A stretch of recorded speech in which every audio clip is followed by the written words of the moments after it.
ओम श्री साईनाथ नाथाय नमः। सभी श्रोताओं को मेरा प्रणाम एवं हार्दिक अभिनंदन।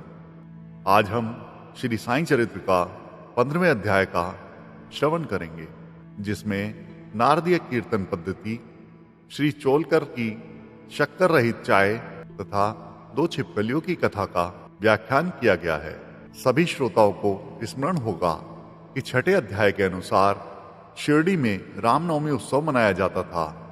यह कैसे आरंभ हुआ और पहले वर्ष ही इस अवसर पर कीर्तन करने के लिए एक अच्छे हरिदास के मिलने में क्या क्या कठिनाइयां हुई, इसका भी वर्णन वहां किया गया है। इस अध्याय में दासगणों की कीर्तन पद्धति का वर्णन होगा। बहुधा हरिदास कीर्तन करते समय एक लंबा अंगरखा और पूरी पोशाक पहनते हैं।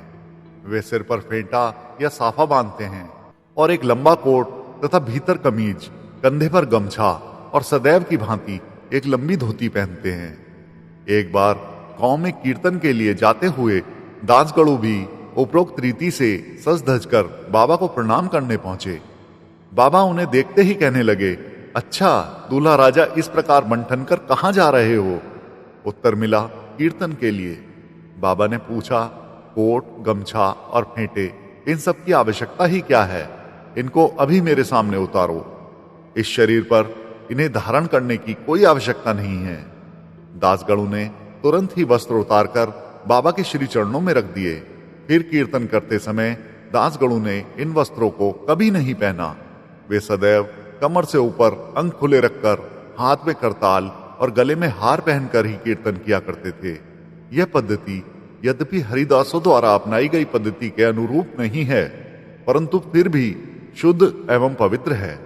कीर्तन पद्धति के जन्मदाता नारद मुनि कटी से ऊपर सिर तक कोई वस्त्र धारण नहीं करते थे। वे एक हाथ में वीणा ही लेकर हरि कीर्तन करते हुए त्रिलोक में घूमते थे। बाबा की कीर्ति पूना और अहमदनगर जिलों में फैल चुकी थी, परंतु श्री नाना साहेब चांदोरकर के व्यक्तिगत वार्तालाप द्वारा तथा दासगणु के मधुर कीर्तन द्वारा बाबा की कीर्ति कोंकण में भी फैल गई थी। इसका श्रेय केवल श्री दासगणों को ही है। भगवान उन्हें सदैव सुखी रखें। उन्होंने अपने सुंदर प्राकृतिक कीर्तन से बाबा को घर घर पहुंचा दिया। श्रोताओं की रुचि प्राय भिन्न भिन्न प्रकार की होती थी। किसी को हरदासों की विद्वता, किसी को भाव, किसी को गायन, तो किसी को चुटकुले तथा किसी को वेदांत विवेचन और किसी को उनकी मुख्य कथा रुचिकर प्रतीत होती है। परंतु ऐसे विरले ही हैं जिनके हृदय में संत कथा या कीर्तन सुनकर श्रद्धा और प्रेम उमड़ता हो।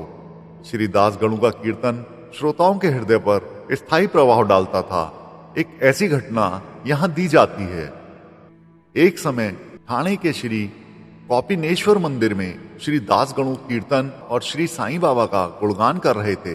श्रोताओं में एक चोलकर नामक व्यक्ति, जो ठाणे के दीवानी न्यायालय में एक अस्थायी कर्मचारी था, वो भी वहां उपस्थित था। दासगणु का कीर्तन सुनकर वह बहुत प्रभावित हुआ और मन ही मन बाबा को नमन कर प्रार्थना करने लगा कि हे बाबा, मैं एक निर्धन व्यक्ति हूँ और अपने कुटुंब का भरण पोषण भी भली भांति करने में असमर्थ हूँ। यदि मैं आपकी कृपा से विभागीय परीक्षा में उत्तीर्ण हो गया तो आपके श्री चरणों में उपस्थित होकर आपके निमित्त मिश्री का प्रसाद बांटूंगा। भाग्य ने पलटा खाया और चोलकर परीक्षा में उत्तीर्ण हो गया। उसकी नौकरी भी स्थायी हो गई। वह केवल संकल्प ही शेष रहा। सुभश्य शीघ्रम। श्री चोलकर निर्धन तो था ही और उसका कुटुंब भी बड़ा था, अतः वह शिरडी यात्रा के लिए मार्ग व्यय जुटाने में असमर्थ हुआ।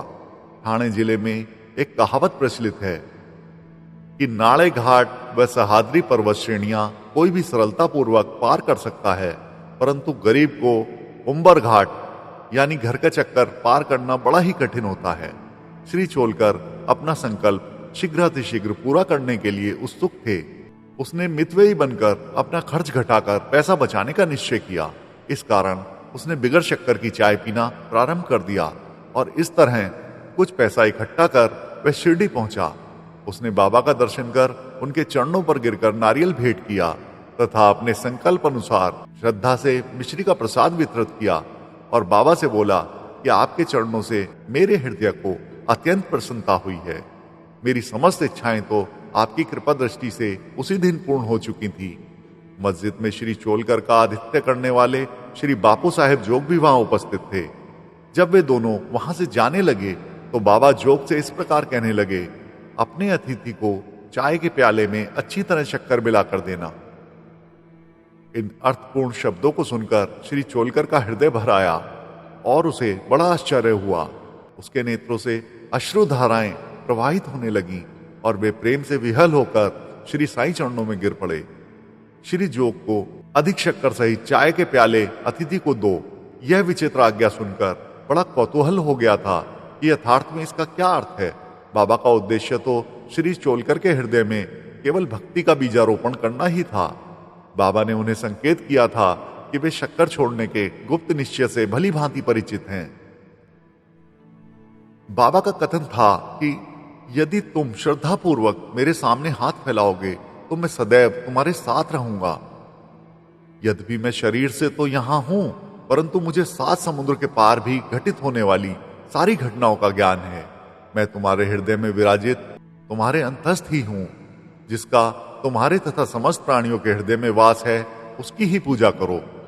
धन्य और सौभाग्यशाली वही है जो मेरे सर्वव्यापी स्वरूप से परिचित है। बाबा ने श्री चोलकर को कितनी सुंदर तथा महत्वपूर्ण शिक्षा प्रदान की। अब हम 2 छोटी छिपकलियों की कथा के साथ ही यह अध्याय समाप्त करेंगे।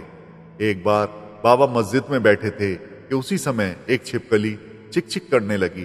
कौतूहलवश एक भक्त ने बाबा से पूछा कि छिपकली के चिकचिकाने का कोई विशेष अर्थ है क्या? यह शुभ है या अशुभ है? बाबा ने कहा कि इस छिपकली की बहन आज औरंगाबाद से यहाँ आने वाली है, इसलिए यह प्रसन्नता से फूली नहीं समा रही है। वह भक्त बाबा के शब्दों का अर्थ न समझ सका, इसलिए चुपचाप वहीं बैठा रहा। इसी समय औरंगाबाद से एक आदमी घोड़े पर बाबा के दर्शनार्थ आया। वह तो आगे जाना चाहता था, परंतु घोड़ा अधिक भूखा होने के कारण बढ़ता ही न था। तब उसने चना लाने को एक थैली निकाली और धूल झटकारने के लिए उसने भूमि पर फटकारा तो उसमें से एक छिपकली निकली और सब देखते देखते ही वह दीवार पर चढ़ गई। बाबा ने प्रश्न करने वाले भक्त से ध्यानपूर्वक देखने को कहा। छिपकली तुरंत ही गर्भ से अपनी बहन के पास पहुंच गई थी। दोनों बहनें बहुत देर तक एक दूसरे से मिली और परस्पर चुम्बन में आलिंगन कर चारों ओर घूम घूम कर प्रेमतापूर्वक नाचने लगी। कहाँ शिरडी और कहाँ औरंगाबाद। किस प्रकार एक आदमी घोड़े पर सवार होकर थैली में छिपकली को लिए हुए वहां पहुंचता है और बाबा को उन 2 बहनों की भेंट का पता कैसे चल जाता है। यह सब घटना बहुत आश्चर्यजनक है और बाबा की सर्वव्यापकता का द्योतक है। जो कोई इस अध्याय का ध्यानपूर्वक पठन और मनन करेगा, साईं बाबा की कृपा से उसके समस्त कष्ट दूर हो जाएंगे और वह पूर्ण सुखी बनकर शांति को प्राप्त होगा। श्रोताओं, आपने बड़े भक्ति पूर्वक, बड़े ही ध्यान से श्री साईं चरित्र के 15वें अध्याय का श्रवण किया। इसके लिए हम आपके हार्दिक आभारी हैं। ओम श्री सद्गुरु साईनाथार्पणमस्तु। शुभम भवतु। ओम साई राम।